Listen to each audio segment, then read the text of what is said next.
Un conte de Charles Perrault, Les Fées.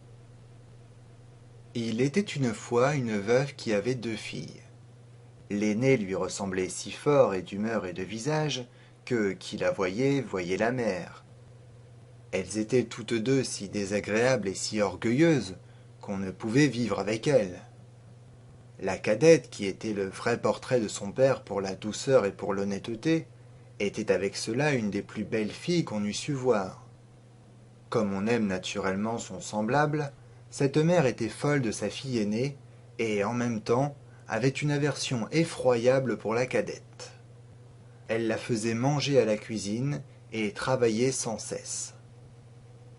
Il fallait entre autres choses que cette pauvre enfant allât 2 fois le jour puiser de l'eau à une grande demi-lieue du logis et qu'elle en rapportât plein une grande cruche. Un jour qu'elle était à cette fontaine, il vint à elle une pauvre femme qui la pria de lui donner à boire. Oui, dame, ma bonne mère, dit cette belle fille, et rinçant aussitôt sa cruche, elle puisa de l'eau au plus bel endroit de la fontaine, et la lui présenta, soutenant toujours la cruche afin qu'elle bût plus aisément. La bonne femme, ayant bu, lui dit Vous êtes si belle, si bonne et si honnête, que je ne puis m'empêcher de vous faire un don. Car c'était une fée qui avait pris la forme d'une pauvre femme de village pour voir jusqu'où irait l'honnêteté de cette jeune fille. Je vous donne pour don, poursuivit la fée, qu'à chaque parole que vous direz, il vous sortira de la bouche ou une fleur ou une pierre précieuse.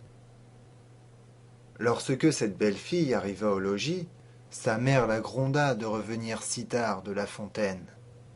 Je vous demande pardon, ma mère, dit cette pauvre fille, d'avoir tardé si longtemps. Et en disant ces mots, il lui sortit de la bouche 2 roses, 2 perles et 2 gros diamants. Que vois-je dit sa mère tout étonnée. Je crois qu'il lui sort de la bouche des perles et des diamants. D'où vient cela, ma fille Ce fut là la première fois qu'elle l'appela sa fille. La pauvre enfant lui raconta naïvement tout ce qui lui était arrivé, non sans jeter une infinité de diamants. Vraiment, dit la mère, il faut que j'y envoie ma fille. Tenez, Fanchon, voyez ce qui sort de la bouche de votre sœur quand elle parle. Ne seriez-vous pas bien aise d'avoir le même don?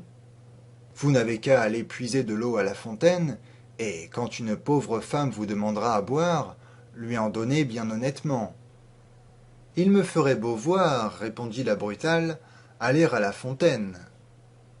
Je veux que vous y alliez, reprit la mère, et tout à l'heure. Elle y alla, mais toujours en grondant.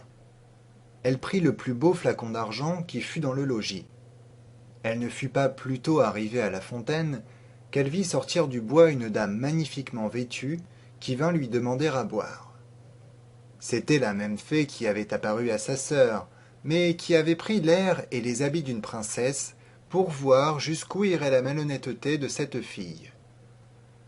Est-ce que je suis ici venue, lui dit cette brutale orgueilleuse, pour vous donner à boire? Justement, j'ai apporté un flacon d'argent tout exprès pour donner à boire à madame. J'en suis d'avis, buvez à même si vous voulez. Vous n'êtes guère honnête, reprit la fée, sans se mettre en colère. Eh bien, puisque vous êtes si peu obligeante, je vous donne pour don qu'à chaque parole que vous direz, il vous sortira de la bouche ou un serpent ou un crapaud. D'abord que sa mère l'aperçut, elle lui cria. Eh bien, ma fille. Eh bien, ma mère, lui répondit la brutale en jetant 2 vipères et 2 crapauds. Oh ciel s'écria la mère. Que vois-je là? C'est sa sœur qui est en cause. Elle me le payera. Et aussitôt, elle courut pour l'abattre. La pauvre enfant s'enfuit et alla se sauver dans la forêt prochaine.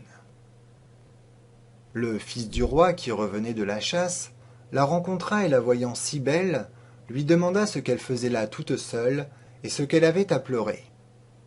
Hélas, monsieur, c'est ma mère qui m'a chassée du logis.